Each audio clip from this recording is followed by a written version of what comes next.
Hey everybody, welcome to Game Mess Mornings with me, Jeff Grubb, your host from GiantBomb.com. Thank you for tuning in. In this episode, we're going to be talking about what a Sony patent might reveal about the PlayStation 6 and more. It's going to be a good one, though, because we have Sean McDowell on the show. TurboShawn, how are you doing? Jeff, I'm doing great. This Monday, Retro Achievements updated, and you're looking at the new proud owner of the Rosalina badge. Yeah, he did it, everybody. All right. 50 points in the... Oh, she can cover my face. That's fine. 50 points in the Wii rollout event. It was a long road, a 4-month road, but we finally did it. I got the icon that matters. We knew you would. Now. We knew you would, but we're still proud. Thank you. Thank you. Well done. I got my own good news. The $2,000 van repair got it down to $200. Just had to try a different place. Let's go. All right. Let's go. Right. That's actually good. Nice. Yeah, I'm like, holy crap. That made a difference to kind of wait a week and find somewhere else that could do it. But yeah, that was a big relief because now I'm not thinking, oh, this thing is basically totaled, but I don't want to buy a new car too. $200 to keep driving this thing for at least another year. Let's go. Hell yeah. So yeah, that was nice, and it should be done today too. I took it in. He's gonna just weld. It's gonna weld the part back together. That's all they're doing. And you can weld anything back together. That's right? What I learned in my welding class in high school. You can weld anything back together. Right. But you have to go to the guy who welds. You can't just go to any old place. There's a guy who welds. So you have to go to him. And I'm like, okay, I'm glad I learned that lesson. Yeah. The dealership will tell you, oh no, this is shot. You need to buy a new thing. But then you go to the guy, and he's like, nah, dude. I got this patch together. Don't you worry, man. Yeah. And I'm learning about my van has 3 catalytic converters. I'm learning way more than I need to learn about catalytic converters, but hey, what can you do? Yeah, man.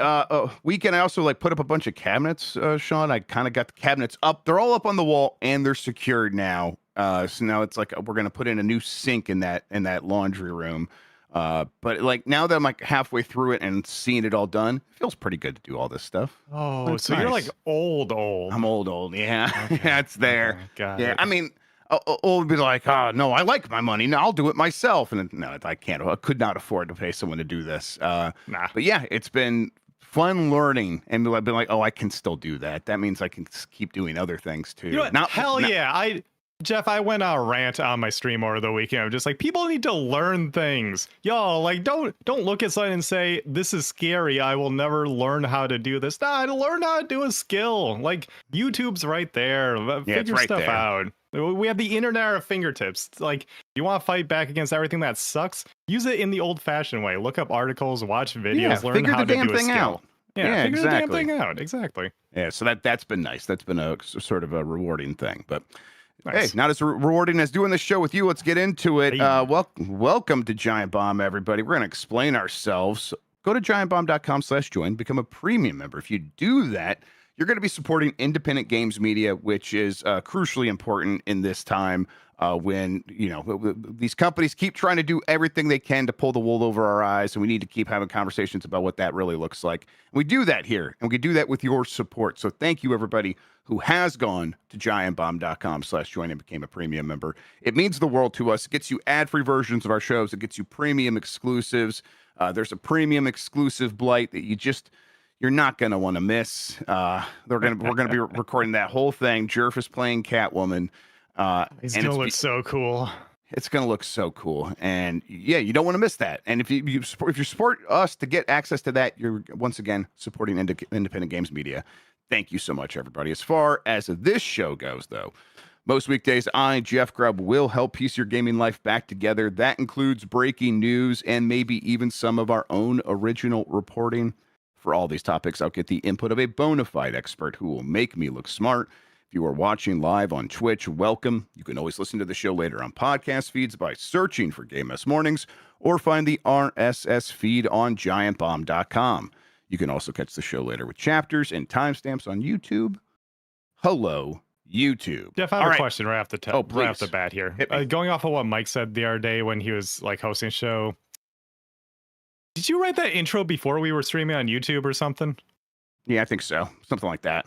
Okay, that explains a lot. Anyways, what's the first story? Yeah, and it's now it's a ritual, right? So I'm not going to change it now. That'd be crazy. Change that. I was just curious, Crazy. But yes, definitely.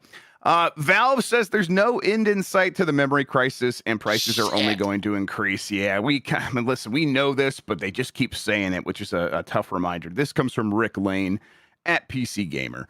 As the AI boom gobbles up graphics cards, SSDs, memory sticks, and more, building a gaming PC has become eye-wateringly expensive, and it's never been exactly cheap. If, like me, you've been holding out in the hope those prices will drop to more sensible levels soon, excuse me, I'm sorry to say that's looking unlikely. Earlier this month, research showed the memory prices are predicted to rise sharply between now and 2027, with no reductions expected until at least 2028. Even then, that's kind of optimistic, it seems like. Now, Valve has shared its own view of the hardware market, and it's equally glum. Speaking to Bloomberg's Jason Schreier about the company's long road to the Steam machine, Valve engineer Yassan Al-Hayat said the company only sees prices going up in the short to medium term. Honestly, it's still getting worse. Just in case people are not aware, what people are seeing on retail shelves right now from our observations is lagging what we're seeing from a bulk supply by at least 3 to 6 months. And, that Valve is not in a great position for bargaining. They're not Apple, right? Apple, we got that story 6 months ago, whatever it was. Yeah. They locked in prices for the next year or so because not part of the cartel. Yes, they have a good relationship with the cartel, and the cartel does not want to anger Apple. Valve, who gives a shit? They don't care. Right. They're Valve's going to have to pay basically the highest bulk rate possible, and they're seeing those prices go up continuously. And we've talked about it a bunch. This is mostly just a reminder of what everyone already knows at this point. But yeah, the prices are not stabilizing, and it is 3 companies that provide this stuff, and they do behave like a cartel. They've been, I want to say the exact right word or wrong word, but they've been involved in price fixing like behavior before in the past multiple times.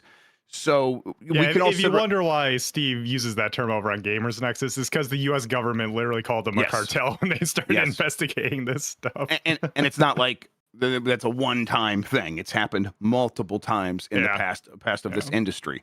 So kind of like when you smell it in the air and you see it walking like a duck and quacking like a duck, we're going, okay, yeah, this is once again cartel-like behavior. There's no guarantee that we're going to be able to step in as world governments to be able to stop that anytime soon as well. And in the meantime, the prices do keep going up. The demand is there, so they can argue to a certain extent that they're just raising prices because demand is there.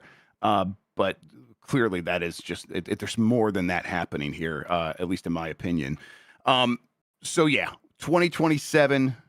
Prices keep going up through that time, and there's no chance of them coming back down until 2028. A bunch of new consoles are supposed to launch in that time frame, Sean. Yeah, they are. But, hey, on the plus side, I can keep hiding the Gemini button in Gmail infinitely. I'm so glad that this was the trade-off that we made. No, this is the worst time for hardware launches, and we have so many of them either happening or planned. The Switch 2 kind of kicked things off there, and as we're seeing, the Switch 2 is going to be going up in price. And then, it's time, basically, 7-ish years. That's a console life cycle. I know some people are still happy with their PS5s, and they should be. It's a good system comparatively to the old ones. But we are reaching the end of what those consoles can feasibly do while delivering the performance that everybody wants. 60 FPS, 1080p and above resolutions. We're getting to the end of what these chips in the PS5 and the Xbox Series can do, while still pushing graphics and everything like that, which is what AAA studios want to do. But it's still a bad time to think about the new ones because of all of this.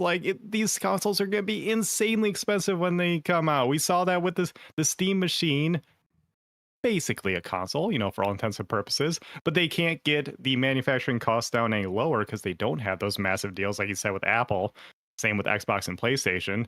And so we got a glimpse of the future there with the Steam machine of, PS5-ish level quality for over $1,000. Mm-hmm.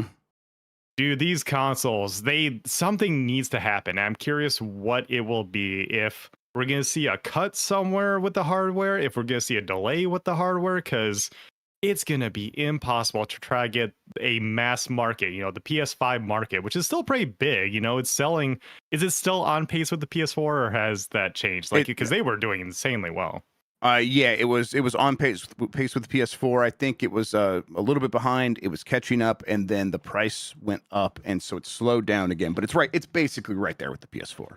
Yeah, and so it's just I don't know what they're gonna do. They're not gonna sell $1,000 consoles to all the people who bought a PS5, especially because, like I said, the PS5 is good. Eventually, people will need new consoles if they want newer games and everything, bigger games and everything like that. At the same time, more than ever, people are like, you know what? I'm good. I'll play the game at lower resolution if it means not having to spend $1,000. So it's a tricky proposition for Sony, Xbox, and even Nintendo now. Yeah, and it's I think in the meantime, while we wait to see what happens with new hardware, we can look around and be like, oh, prices are going to increase yet again for the current hardware. The PlayStation 5, Xbox Series X and S, and the Switch 2 in 2027 are all probably going to get yet another price increase. And so that we were talking about $1,000 PS6 or whatever. So man, it could be way higher than that even, because they could step all these things up. PS5 Pro seems like it's in sight. Yes, exactly. So this is this is a tumultuous time for the video game industry, and if you're making games and trying to make a business doing that, really you kind of have to just step back and be like, people are not going to be buying new hardware at the rate they once were. How can we serve these audiences? And I think that leads to some creative answers, and I think it leads to long-term availability of something like the PS5. But it leaves a lot of questions unanswered about this industry that's worked one way for a very long time and just may not have the option to keep doing that, at least in the next couple of years. I do wonder if people wouldn't be as loud about I don't need a new console if it wasn't for the fact that the new consoles are so far out of reach, so far out of attainability's reach, because the hardcore audience was starting to get pretty vocal about, we're starting to get like 720p plus upscaling on PS5 for some games. This is fine-ish now, but in a couple of years, we probably will need that PS6, huh? And I think maybe the opinion has changed because we're just so absolutely cooked right now that people need to tell themselves, you know what, dude, it's not worth it. It's just not worth it. I don't need that anymore. Just a thought that I had. Yeah, I mean, clearly that's influencing it for sure. I think people are kind of reassessing their values and priorities when it comes to this stuff, and that's a conversation I think people keep having and with themselves, and it's kind of led everyone back to, I should try to be happy with what I have or find other avenues to like serve this hobby. And that's definitely what's been behind a lot of the growth of these alternative ways of approaching games, whether it is cheap Chinese handhelds or more expensive Chinese handhelds now, or even like retro achievements and stuff. People are like, I can find ways to have a good time with this gaming that detaches me from the FOMO that was once fueling me. Right, because that's why I'm playing so many retro games right now. I've always been a retro gaming fan. I always like revisiting the classics, but I'm just so exhausted with AAA gaming right now. I'm exhausted with the arms race. I'm exhausted with it on the PC side, on the console side, all across the board. And I don't know, man, going back to some 240p games on their original form, going back to some GameCube games upscaled, looking really nice, still holds up. And, it's a problem for the industry at large, as we'll get to here with layoffs and everything like that. But for the players, if you got to save some money, just revisit the classics, man. They're still good, and you don't need things to look as shiny as humanly possible. All right, next up, Xbox executive says it's not obvious to players which games will be exclusive. It's more of these conversations we've had before that just keep popping up, and it's like, you probably should have an answer for this by now. This is from Chris Scullion at VGC. Xbox executives say it's working on making it clearer to players which games will be console exclusive and which will be multi-platform. After announcing 2.5 years ago that it would be making its first-party games of multi-platform, Xbox pivoted last month and stated that some of its games will be console exclusives. Those include Gears of War, E-Day, and Clockwork Revolution. There has been some confusion since then among certain players who aren't sure what this means for console exclusivity in Xbox games going forward. The general message has been that live service and multiplayer games will remain multi-platform, but Gears of War E-Day, that's a console exclusive, and it also has multiplayer, so that kind of already contradicts this rule.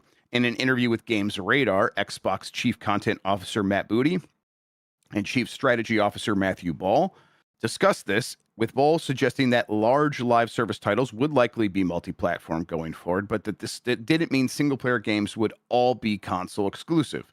I wouldn't overly fixate on single-player, Booty added. I think that's a good rule of thumb, but it certainly isn't something that's carved in stone.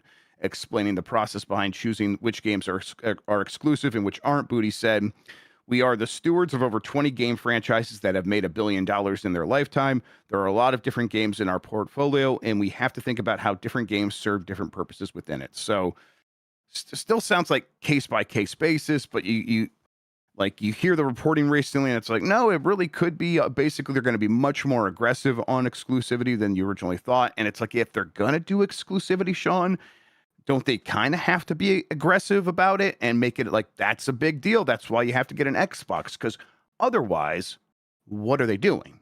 What are we doing here? What is the point of any of this? As much as I want to say that Booty's head is so far up his own ass, like it always is, he's got a point. Like, that's the funny thing, is that he has a point about the exclusivity. The problem is that's where they always should have been, if that's where they wanted to be. But they got us used to the idea that we could play these games elsewhere because they don't care about the exclusivity. They care about the money. And that it felt like something resembling a pro-consumer move of use the hardware you already own to play Xbox games. If that gets you more into our ecosystem and then spending more money on us, Microsoft basically, but the Xbox brand, then that's okay. We're cool with that. You're giving us money either way. We don't need to sell you a, frankly, subsidized console that we're not really making money on in order to get whatever you want to give us. It's going to be more worth it in the end to let Sony have the 30% cut and then get a lot more players on our games. That is to try to force people on Xbox, as these consoles are starting to peter out a little bit.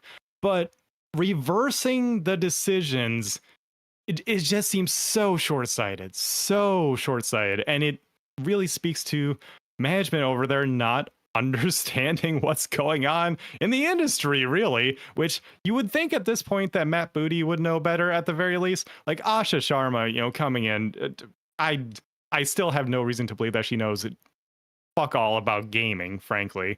So I expect these kind of things out of her, going to Twitter and doing a poll to like see the future of the company or whatever.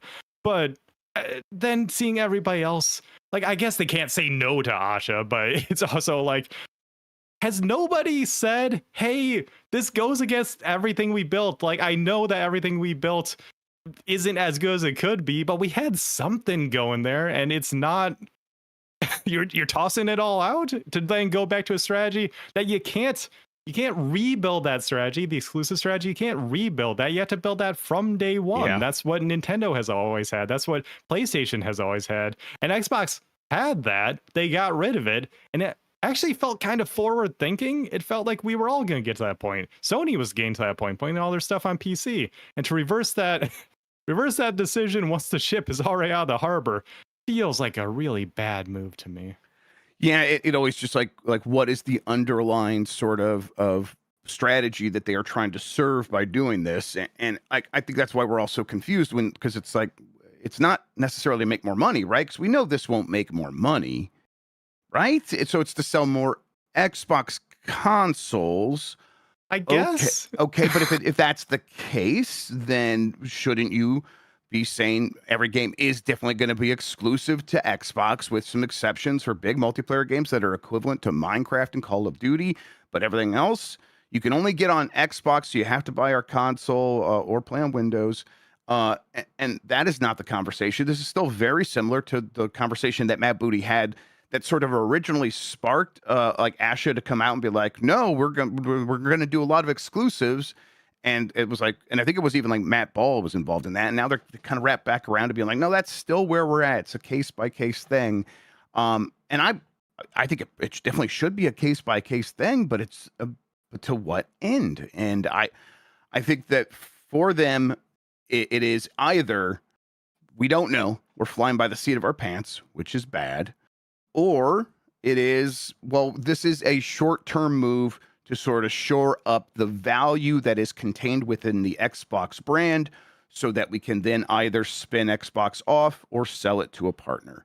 And it doesn't really seem like they're doing the best job of like positioning this thing for sale, but they did cut a bunch of jobs, which does help. Yeah, don't forget that they're going to reach 1 billion people. They're going to have so many games, Jeff. And how are we going to do that? Laying off 1,600 people and announcing a guillotine blade of 1,600 more over everybody's necks for the rest of the year. That's how they're going to grow.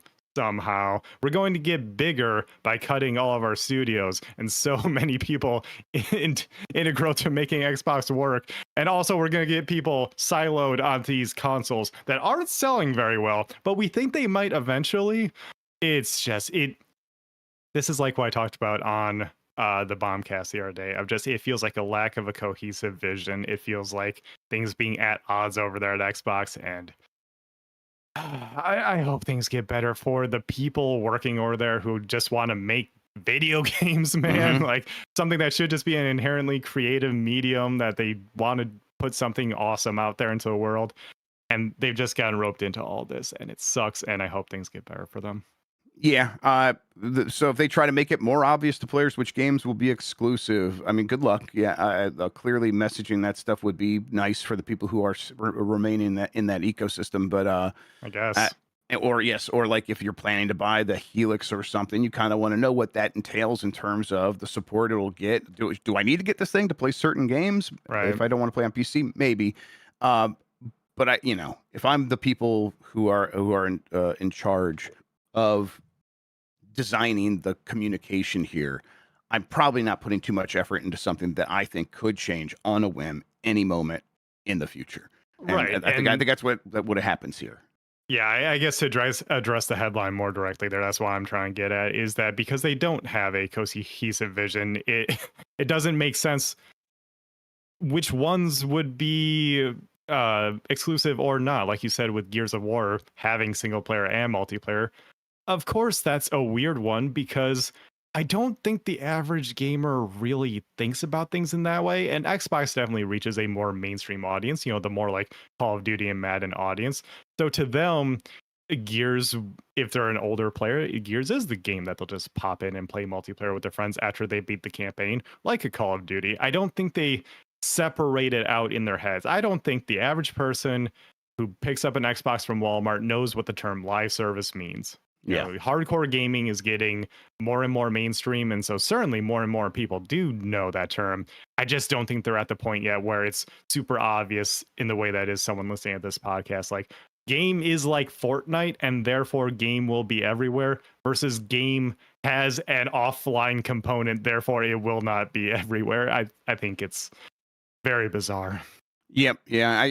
I think they could probably look at it like, which side of the line does Gears of War fall on? Is it one of these games that people think of as a platform? Is it one of these things that like kids are asking to play anywhere? And it's like, it's obviously not that. So therefore we can make that exclusive. And then so yeah, but then is it moving the needle? Probably not. I don't know. Yeah. All right. Let's take a break. When we come back, plenty more headlines to get into. We'll do that right after these messages. If you want to skip out on these, giantbomb.com/join, become a premium member. If you do, you could find the ad-free version of the show there. We'll be right back.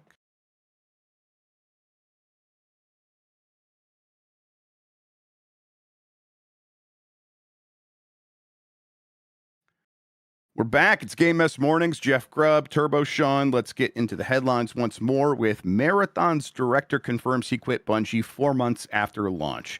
This is from Andy Robinson at VGC. The director of Bungie and PlayStation's extraction shooter Marathon has confirmed that he left the studio 4 months after the game's launch. Former Valorant game director Joe Ziegler joined Bungie towards the end of Marathon's development, following the departure of the game's original director, Christopher Barrett, under controversial circumstances. In a post on social media, Ziegler said this weekend that he's decided to join another project elsewhere and confirmed that Marathon will be taken over by Del Chafe, III, or Delchaff. I'm not sure how to say that last name. Previously assistant game director alongside creative director Julia Narden. Both of them have been operating in a strong leadership capacity for the team and are ready to guide Marathon into the next chapter with an even better and a bigger and brighter future, Ziegler wrote. I'm proud of them, and I'm excited to see them helm the future of this crazy little world we've created together. As for me, I'll be heading to something new somewhere else, and we'll update you on where and what soon. I just want to say a deep, heartfelt thank you to all of those for supporting me and Marathon in our windy mission to bring a dark and terrifying space survival frontier to your screen. Okay.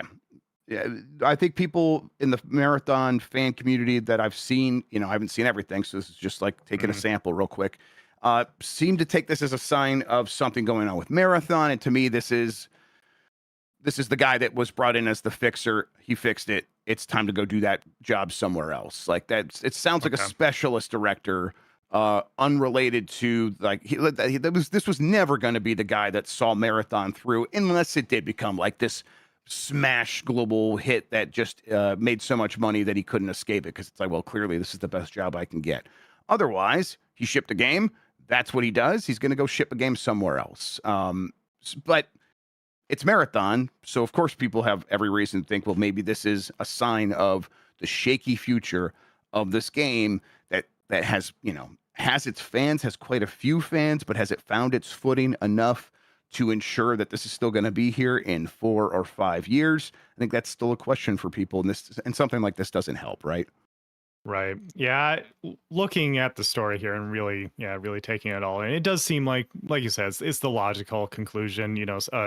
A director who came from elsewhere coming in to see the project out the door, sees the project out the door, he goes out the door with it, and then someone else who was assistant director takes it over. I think that through line does make sense, but people maybe just aren't feeling great about Bungie right now, and I don't blame them because of everything that's happened and everything that the studio's been through in terms of personnel, everything that the studio's been through in terms of layoffs in the past and stuff like that. It feels like there's an uncertainty with Bungie, and that's always going to be the key here, is that anytime someone sees something that could be a bad sign, that they're going to take it as a bad sign. And again, I don't blame them. It looks bad if the director of your current game leaves. Right.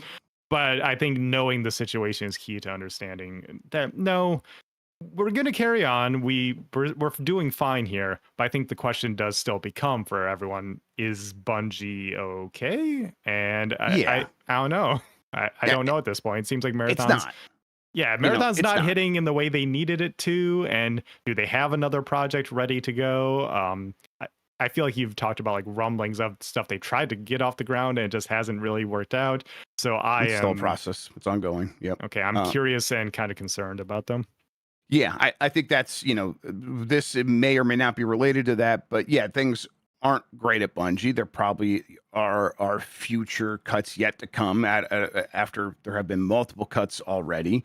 Like everywhere, frankly. Like everywhere, exactly. And it's it really is going to have to figure out what its future looks like, and no one really knows right now. And kind of like overseeing that process, especially as someone who was brought in as a fixer to ship a game, you're like, this is unrelated to my skill set, and I will take that elsewhere. So maybe it's it is related. Like this is a place that is in turmoil or in turnover and is becoming something different, and that's not necessarily where I want to be. So I do want to get out of here because of the situation.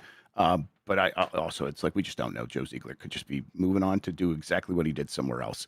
But yes, the future of Bungie continues to be questionable, and the studio that made Destiny and Destiny 2, and then kind of finished Marathon, doesn't make sense in a lot of ways anymore for Sony, and so they're like, okay, we got to change what they're working on, and no one has an answer to what that looks like.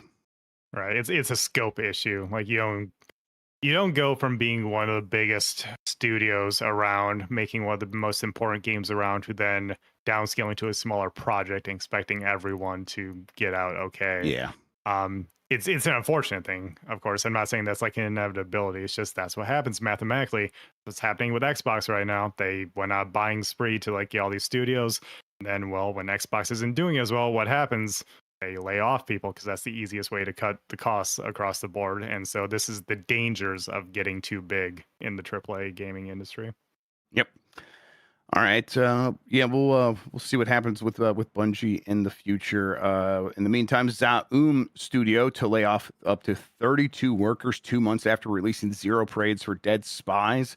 This is from Bryant Francis at Game Developers. Zero Parades for Dead Spies and Disco Elysium developers Zaum Studio has filed redundancy paperwork that will see the company potentially lay off up to 32 employees across all departments.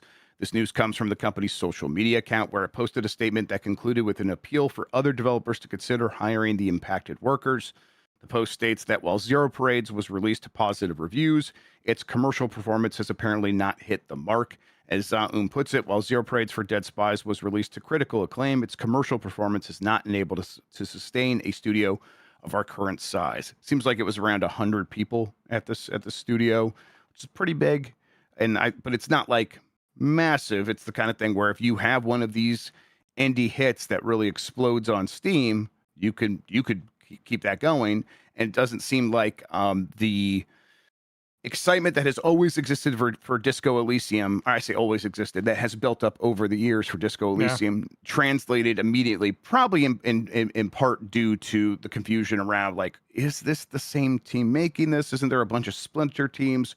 Which one's the real one? And I think a lot of people, myself included, were kind of wait and see. I still was like waiting for that stuff to be sorted out. I heard this game was good, so okay, that's something. But I already put this on the mental back burner. Maybe I'll get around to it eventually. And it did not seem like this is a studio that was built to sustain a slow burn build for this game, which I think it will be. I think it will gain new fans over time. But they have 100 employees. You kind of need to have a blockbuster hit out of the gate. And that's possible, but it's not guaranteed. So here we are. They're laying off 32 people. Right. And I'm with you, honestly. I was going to ask you about this. I'm like, is this the good Zaum, or is this I'm not paying enough attention to know, Sean, but the sense I get is no one really knows. Everyone's like, yeah, it's messy. Who's to blame? Which one of these people were actually creatively important? It seems like there's a lot of people still at Zaum that worked on Disco Elysium, or maybe there's not. And so everyone's just kind of like, this is a mess. And I'm sure there are people out there that have followed it very closely, but it's confusing. So yeah, right. I think that's I've taken a wait and see. It's a problem for this studio in particular because they are or let me put it this way, they put out an indie darling. And in order to get that traction, you need good word of mouth. You need the hardcore audience talking about a line, talking about it positively. And if there's confusion around the studio and confusion over their next project, and this person did this thing and this thing went down at the studio, I think there's just, like you said, confusion around them in general. Man, this sucks, but if people can't immediately parse out, well, do I support this project? Do I actually go to like a different studio who splintered off and support their project? I think if there's not just that universal acclaim that something like Disco Elysium had, where everyone just says, oh, no, just play Disco Elysium. Just check it out. Just play it. It's this great thing that you wouldn't have found by going to a store and picking it up. It's not the kind of thing that you're probably going to see on the front page of PSN or whatever. It needs that word of mouth in order to thrive. Otherwise, it's barely surviving. And like you said, if you have 100 employees and the game's not doing particularly well, you're not even surviving. And that's how we end up here, I suppose. Yeah. It's the kind of thing where I think they thought they could be like the first movers and like it will be the first team of all these splinter teams to get a game out that follows in the footsteps of Disco Elysium, looks a lot like Disco Elysium. And we are calculating that if we do that, we are going to reap most of the rewards, and so staffing up and being ready to go to actually like chase that is worth it. And I don't blame them for thinking that way to a certain extent, but obviously it's like, no, this is another one of these games that probably will have to have a slow burn word of mouth campaign, and so you can't have 100 employees in that situation. It just seems like, and that really stinks. Yeah. There's more from these teams, and again, it's like I'll try to parse through it as it happens. But yeah, everyone I talk to who like does keep track of this stuff does make it sound like all of these studios and all these people share some form of blame, and no one comes out looking completely like clean in it. And not that anyone did anything horrifically wrong to one another, but there's just a lot of like infighting and bickering that makes it very hard to untangle. Gotcha. Ghost Recon Wildlands Definitive Edition set to release on PlayStation 5 and Xbox Series S and X with new content. This is from Tom Henderson at Insider Gaming. It appears that Ubisoft could soon release a Ghost Recon Wildlands Definitive Edition that includes new content. The news first appeared on the r/Ghost Recon Wildlands subreddit and has since circulated online by various other users. According to the image, the Ghost Recon Wildlands Definitive Edition is set to include a new mission and also includes 60 frames per second and 4K update.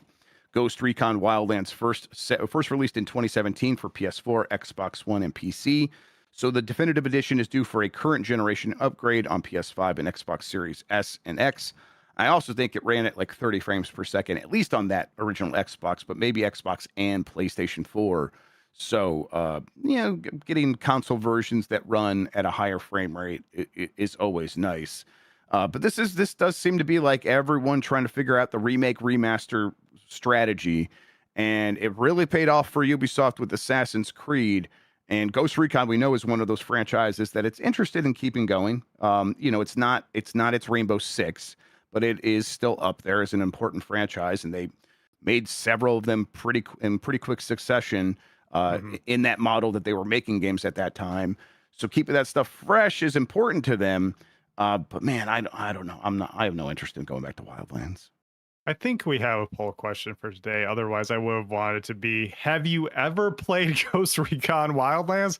Do you care about Ghost Recon Wildlands? I don't remember anybody talking positively about this when it came out. And it was kind of just I guess it exists. I don't know. Does anybody care about this game? And kind of just pass this all by. So that's why hearing this, I kind of just go, why? Were people clamoring for this? Is this important? Yeah, right. Where does it rank on the importance meter? I think that there are Ghost Recon fans, and I think there were Wildlands fans, but you're right. Like, I definitely would have assumed that would manifest as, all right, well, we'll turn that into the next Ghost Recon game. So going back to Wildlands, to me, this just says this is what they have the capacity to pull off in this moment. And, I talked about this being an important franchise. We know it's not one of the 3 pillar franchises at Ubisoft, the new form of Ubisoft that is also Tencent, and that is Rainbow Six, it's Assassin's Creed, and it is the other one, Far Cry. Those are the 3 that for sure that they are going to put a lot of effort into. So it does leave sort of a question mark around something like Ghost Recon. What does that look like? And it probably does look like this. And then if these remasters and updates, or maybe potential remakes and re-releases, maybe those do really well, and then they can parlay that into the next thing. But right now, this just feels like, okay, a slight upgrade for a game that I guess some people played back then, but no one talks about anymore, at least right now, does feel a little confusing. It seems like it may have had a long tail because, like, I was looking for sales numbers here, and the Wikipedia page has a sales portion that says they said 15 million players have played the game since its release at the end of 2017. I was in Game Pass or something. I don't know what exactly that means. I don't know, maybe a beta or something.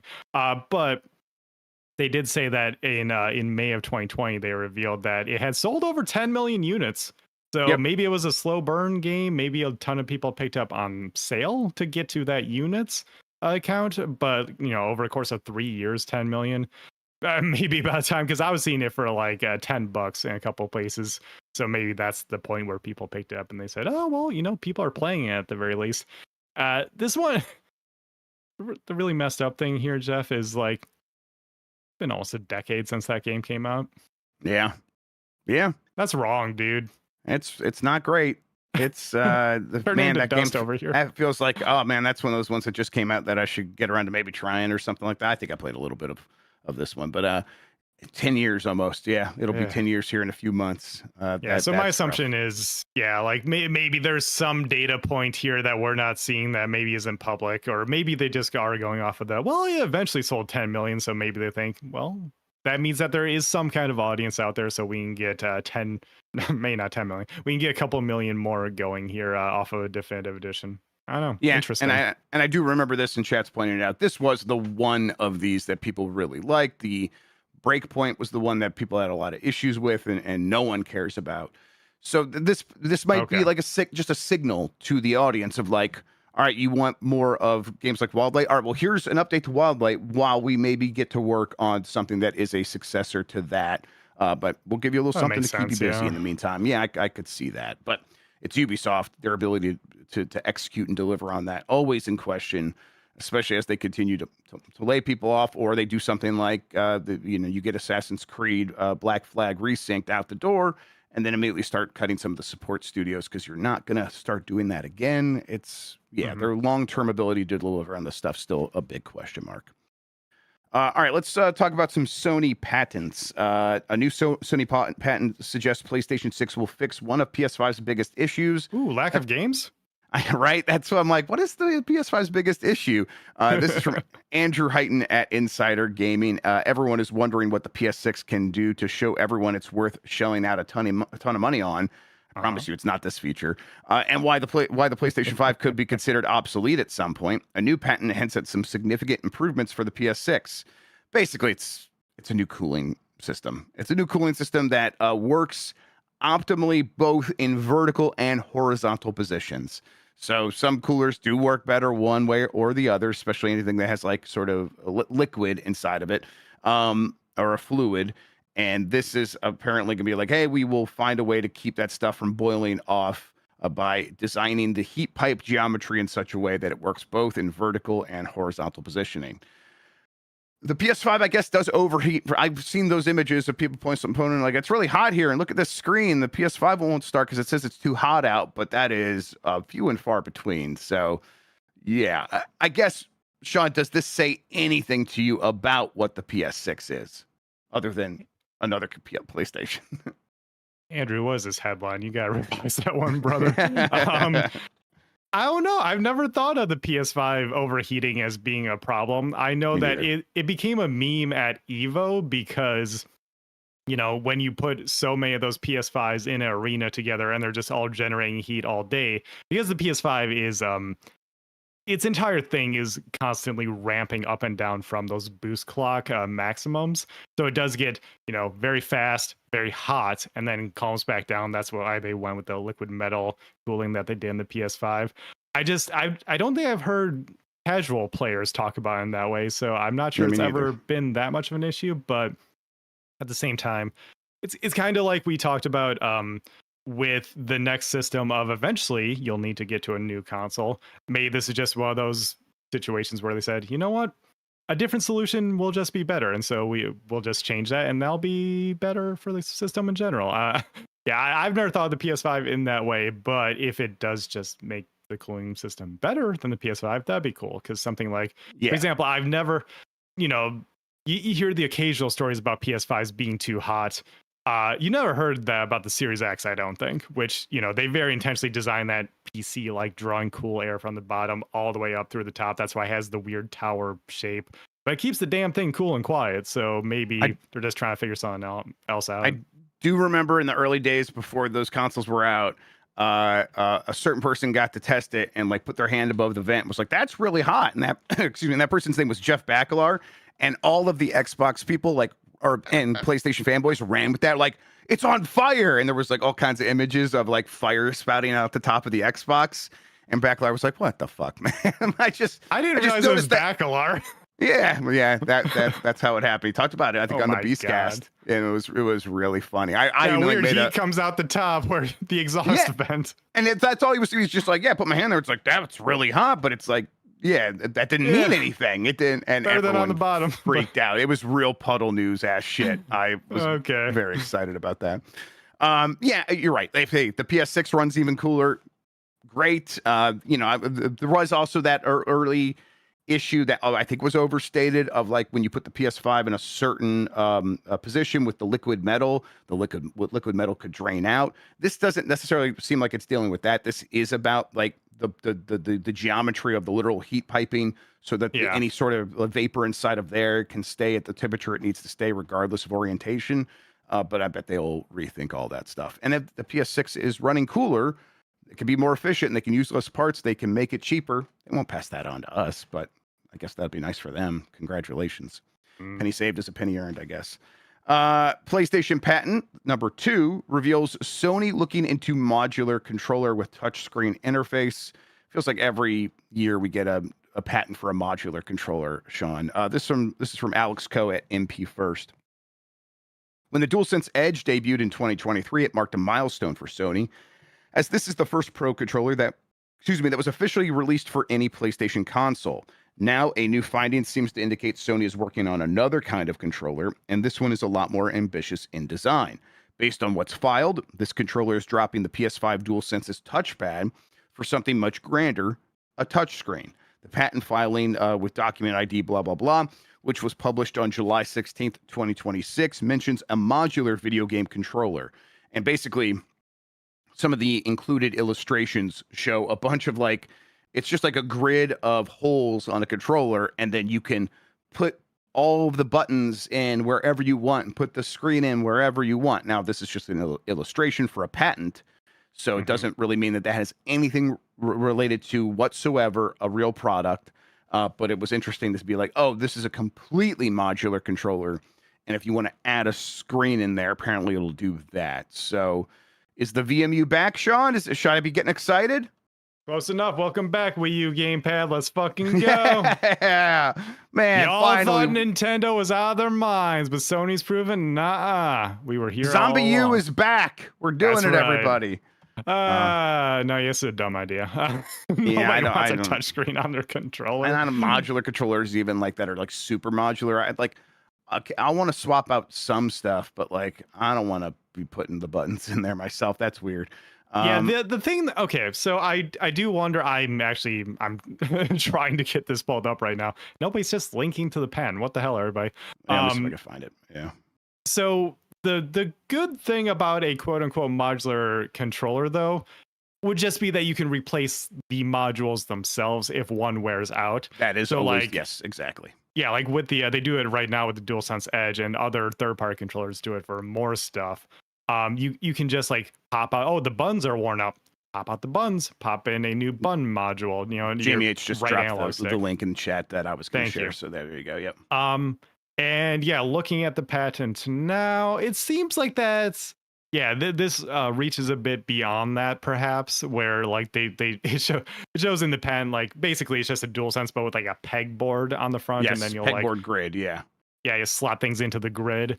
And maybe that's just, for the sake of the patent, going like a little bit further than they need to. But it could just be hey, your controller is going to be more replaceable as these things get insanely expensive. We could just keep selling you controllers. Maybe peripheral sales are down this generation and they want to pivot to a different strategy or something. Not quite sure, but it's an interesting idea either way. This could be an accessibility controller. I mean, this could be or could be all of the above, right? They could use this technology for an accessibility controller while also having a new version of the DualSense Edge that is completely modular and has a bunch of different parts that could be sold for it, including a screen or a touchpad, depending on what you prefer. I think the screen would obviously just be a novelty, right? That would be, people when they were showing off the Steam Machine to Jan and Dan when they went out to Seattle. One of the guys built a screen for the Steam Machine faceplate using an e-ink screen, and it's like I had it like give some information about what's going on inside the system. That's not like a basic supported feature, so it's not like every game uses that. It would be the exact same thing here, where if this is a screen that you get for one specific kind of controller that 1% of the audience has, what does that actually end up doing? And the VMU was in everything, and it didn't have a ton of like support. So, I think we could probably assume that it didn't work for them, but it could work for us. Yeah, definitely one of those situations. Listen, I like gizmos and shit, so go for it. Yeah. Let's see what happens. But I highly doubt it turns into anything. And once again, disclaimer: it's a patent. This might never turn into anything at all whatsoever. Exactly. So always worth pointing out. All right, let me see. Get back over here to the doc. Let's wrap things up with Call of Duty movie gets a key update about its setting. This is from Eddie McHugh at GameSpot. Activision has clarified a key detail about the upcoming Call of Duty movie from director Peter Berg, yay, and writer Taylor Sheridan. Boo! At Fanatics Fest this weekend, Berg confirmed that the movie takes place in the Modern Warfare universe, which I think we all probably would have put money on. I guess Black Ops is maybe one that's like pretty easy to turn into a story as well, but I just think Modern Warfare, the Modern Warfare name is just maybe a little bit more easily recognizable. I don't know. You tell me, Sean. What do you think? I mean, my assumption, is that would be Modern Warfare because that has characters that people care about. Black Ops gets pretty. They really got into like some psychedelic stuff with some of the stories of some of those games in an interesting way before they then pivoted to live service everything with 3 and 4. And I was like, wait, what was 5? Oh yeah, Cold War. Duh. Yeah. So forgive me for not remembering that one. My assumption is the same as yours and the same as like the article here, maybe that they would go for something that's easily recognizable. They would go for Price and Ghost and all those guys, especially if there is a Modern Warfare game coming out this year that's leaning into that. They can keep that fresh in people's minds, even if the movie is a couple of years out. We also, I don't know the release cycle for these games moving forward. Next year could be Modern Warfare 5 with the way they've been doing things. And they'll try to keep the characters in people's minds that way. But it would also make a lot of sense because that's something that people are very attached to, especially people have nostalgia for these characters, which is kind of weird to think about. Especially when you think about the origins of the Call of Duty franchise and how it initially was sort of it was always like a cute thing that they didn't really lean into, but the screens when you die about like anti-war quotes and stuff like that, and now we've just moved fully into the glorification of war. They've really gone in a different direction, but I'm not sure you were ever specifically supposed to see like Captain Price as a hero per se, but they're definitely like moving in that direction now. So this whole thing has me curious more than anything else is where I'm at. Yeah, I am. I definitely have liked some Peter Berg stuff. He is definitely sort of just delivers a lot of like hoorah America stuff. But Friday Night Lights is one of the best TV shows ever. Oh, okay. Yeah, and he definitely should get credit for setting the tone on that. And then I do think some of his disaster chasing movies, for as weird as it is to like be like, hey, the Deepwater Horizon thing blew up. Peter Berg has a movie 6 minutes later. That's weird, but those movies are pretty good. And so I'm like, I'll check out Peter Berg. Taylor Sheridan is like, what if a shower thought argument became a writer? Like that guy just loves like arguing with characters that he made up. Yellowstone dude. It's the Yellowstone dude, or like the dude that puts like the annoying liberal purple hair girl in every one of his shows just so one of the characters can argue with her and be like, oh man, damn. I beat you in an argument. You can't handle facts. Facts don't care about your feelings. He's a terrible writer. And it's not just like his politics are bad. They are. He's just corporate. He just repeats corporate propaganda in his scripts. It's disgusting. But no, he's just straight up a bad writer. I always think about the South Park thing where the guys are like, hey, good writing is not, and then this happened, and then this happened, and that's all his writing. It's just one thing happens, and then the next thing happens. That explains why they're doing Modern Warfare's setting now, then, because that's definitely where Modern Warfare has gone with this reboot trilogy. Like, did you play the campaign of the first one? No, but I remember reading the reviews about it. Like, very much like they need you to know that Price, he's not following the rules this time. He will take someone's family prisoners because that gets the job done. I'm like, oh my god, I can't with this series anymore. I think I'm out, man. My favorite recent meme about this is it's Taylor Sheridan is the water behind the dam. Denis Villeneuve is the dam itself. And then the town that's about to be destroyed if the dam goes away is Sicario being fucking dog shit. It's like, yeah, that's exactly what happened there. All right, that does it for the headlines. Sorry to all the Yellowstone fans out there. We have a poll question we're going to get to. No poll question from last week. We did the Bomb 12 instead. That's how we wrap up the weeks here on Game This Morning. If you go to giantbomb.com, you could scroll down, see last week's Bomb 12, and then you can click the Vote Here button on the left-hand side and add your game for this week's Bomb 12. Would really appreciate if you did that. Love getting all the responses. Looking forward to seeing what the Bomb 12 is for this week. All right, new poll question. Have you ever played Disco Elysium? Yes or no? Kind of want to see how popular that game is with this audience. I bet most people have, but we'll wait and see. Get the results on the show on Wednesday here on Giant Bomb. Speaking of Giant Bomb, Sean, what do we have going on? Let's see. Today we're gonna maybe do Blight Club. Everybody, it's up to me. I have a couple things going on. We'll try to keep you updated. I think we might be able to pull it off, but it's going to be close on my side of things. So I'm going to have to kind of keep everybody in limbo for a little bit. But then it's not a normal week because some of us are going to be traveling. There's all kinds of stuff happening. Yeah, and some scheduling stuff, a couple things are up in the air right now. We're trying to figure some stuff out, like Grubb said with Blight Club today. And then later in the week, we'll figure out what some other things look like. We're doing the Bombcast tomorrow, and then you got GMM on Wednesday, right? Yep. Okay, then, everything you expect there. Thursday and Friday, we'll see what happens, though, because that's when you guys are planning to do some traveling. We're on the road. I might do a Game Mess Mornings from the road. We'll see. That'd be sick. Do a short version or something like that. So, yes, that would be fun. Yeah. But yeah, we're figuring a couple things out right now. If you didn't see on Blue Sky, Jan's recovering from something right now. So best wishes to Jan. Make sure go say you wish well for him as well. Yep. And because of a couple other things, people are all over the goddamn place. We don't quite know what the schedule looks like this week. So we'll let you know as soon as we know. Yep. Thank you, everybody, for bearing with us. But we'll get it figured out. And at the very least, there will be some fun stuff from the road. And see me at Mysterium. Go to the Mist Convention on Saturday in Portland. It'll be a good time. All right. Sean, why don't you tell people where they can find you on the internet, what you have going on, all that good stuff.